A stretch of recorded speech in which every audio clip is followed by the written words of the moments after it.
Born into a musical family in Locust Ridge, Tennessee, Dolly and her siblings would sing together every day, each of them being able to harmonize by the time they were 4 or 5. The Parton family were not professional musicians. They played music purely for enjoyment, self-expression and togetherness, in a time and a place where there was nothing much to do and no money to do it even if there was.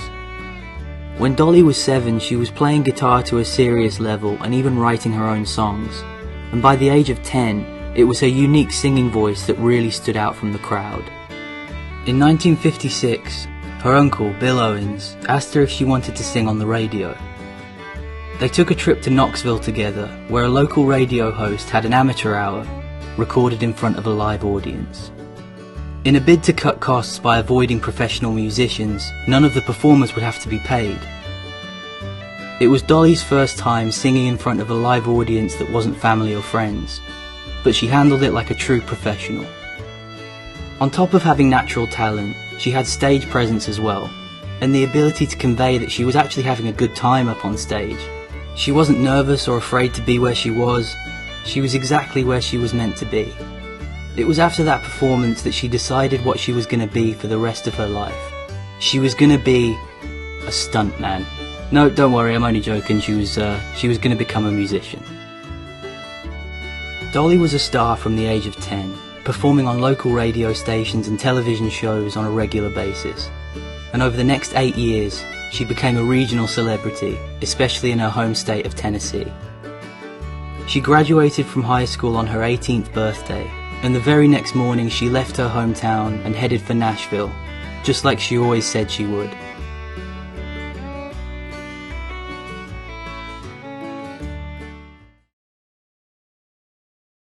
After 3 years in the country music capital, she was hired to replace the female co-star on the Porter Wagoner Show.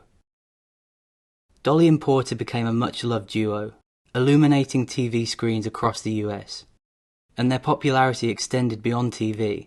They also toured the country and released numerous records together.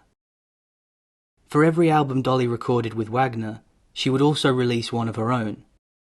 Her solo work during that period of time included such hits as Dumb Blonde, Just Because I'm a Woman, Coat of Many Colors, Joshua, and My Tennessee Mountain Home.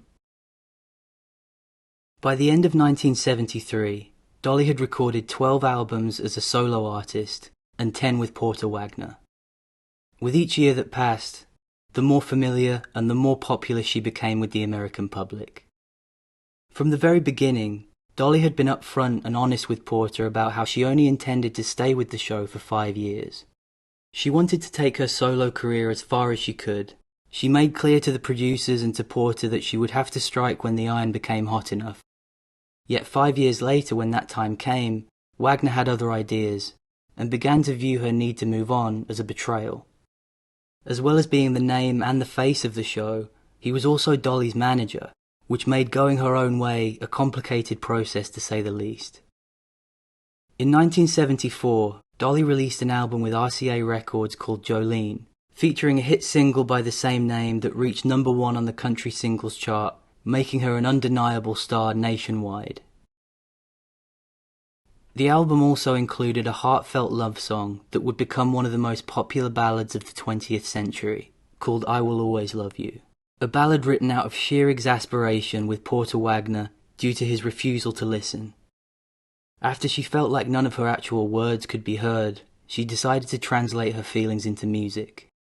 Eventually, in order to cut ties with Wagoner, Dolly paid him a settlement of $1 million.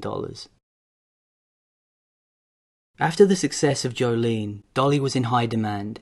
She was now performing in huge arenas to fans in their thousands. The costumes got more and more bedazzled and the hair got even bigger, which prompted certain people within the music industry to give her some terrible advice. Suggestions were made by some absolute buffoons that Dolly Parton should tone it down, that she should change up her appearance and go for a more traditional persona.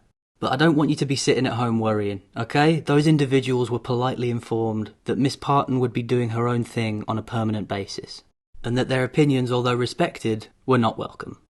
Seeing her on stage without the big hair and shiny costumes would be like seeing Superman save the day dressed as Clark Kent in his office clothes. I mean, don't get me wrong, that'd still be really impressive. but it wouldn't be the same somehow. You just wouldn't be getting the full experience. 1977 was a big year for Dolly, releasing 2 solo albums. The first one was called New Harvest and was her first self-produced record alongside RCA, followed by an album called Here You Come Again. Here You Come Again also featured a massive hit by the same name, just like Jolene. The album went platinum the following year, meaning that soon after being advised against pursuing a solo career, Dolly Parton became the first female country artist to sell over 1 million records. And if that weren't enough to prove her critics wrong, she also took home the Grammy that year for Best Country Music Performance by a Female.